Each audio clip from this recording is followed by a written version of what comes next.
they had three major policies that were going to be followed.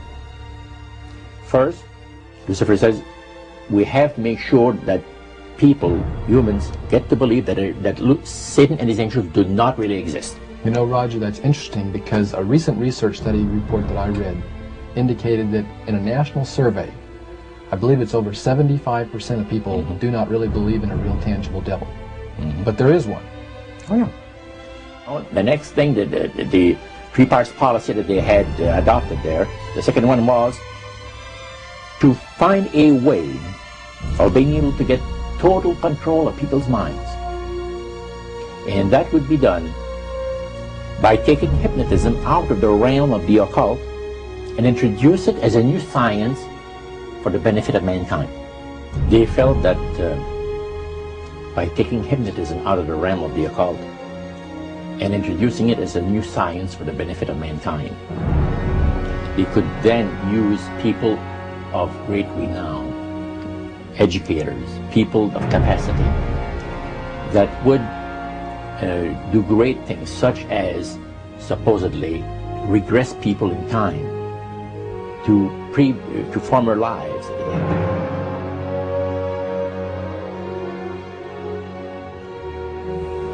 And of course, after the session is over, the person would not know a thing about ancient history. And the person she or he has talked about performing, certain deeds, we'll say, 3,000 or 4,000 years ago.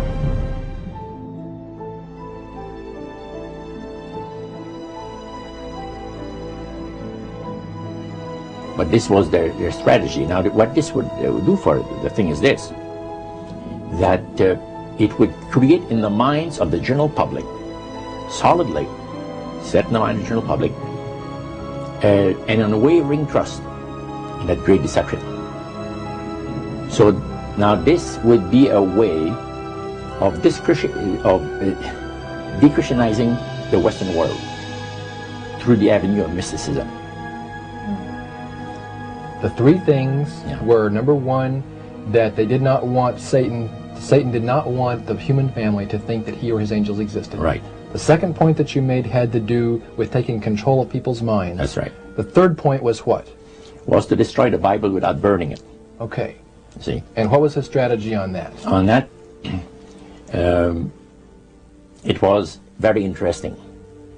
Because after the Great General Council, it was decided that Satan would tutor Charles Darwin personally in setting up the principles of his theories of evolution. He was tutored by Lucifer himself, fallen Lucifer. And at that time, it was understood, Satan and his spirit counselors understood, that if a person was led to believe in the theory of evolution, it would, in his life, destroy completely the creation week of the Bible, the fall of man, and the plan of redemption. It would do away with it. Anyone that teaches a theory of evolution is considered to be a minister of a great religious system.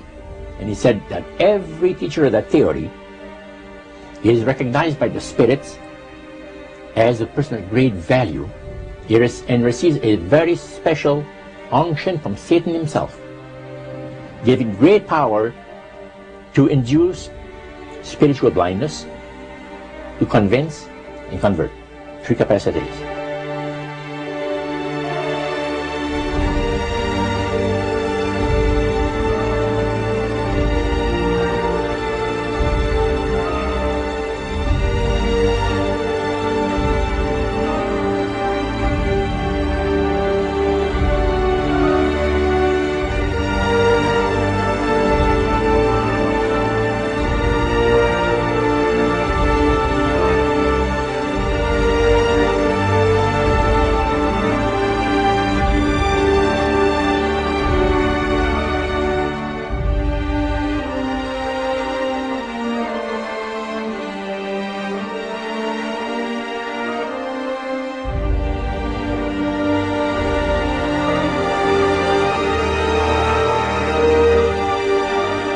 Is the grain plain, the master's grain plain, for harvesting the nations, for harvesting the multitudes of the earth.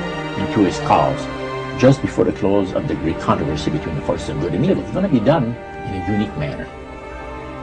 This grand plan is going to take people are going to eat the stuff, because it says spirits, demon spirits, will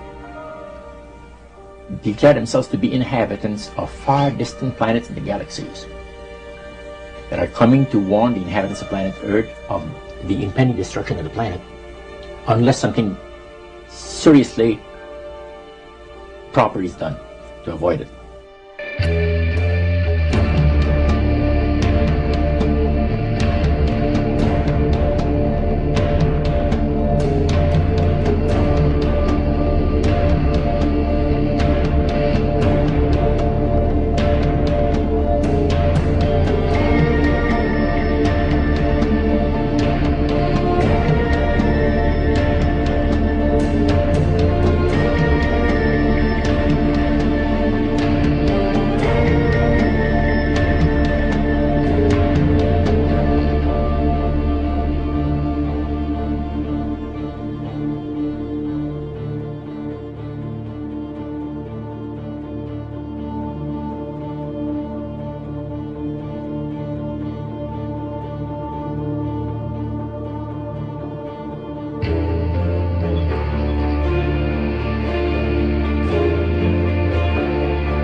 Use this metaphor. If you think about Aladdin and his lamp, you've probably heard of that one. The genie always says one thing. Your wish is my command. You know, the universe is this great genie, and your conscious mind is Aladdin who formulates the intention of what you choose for your life.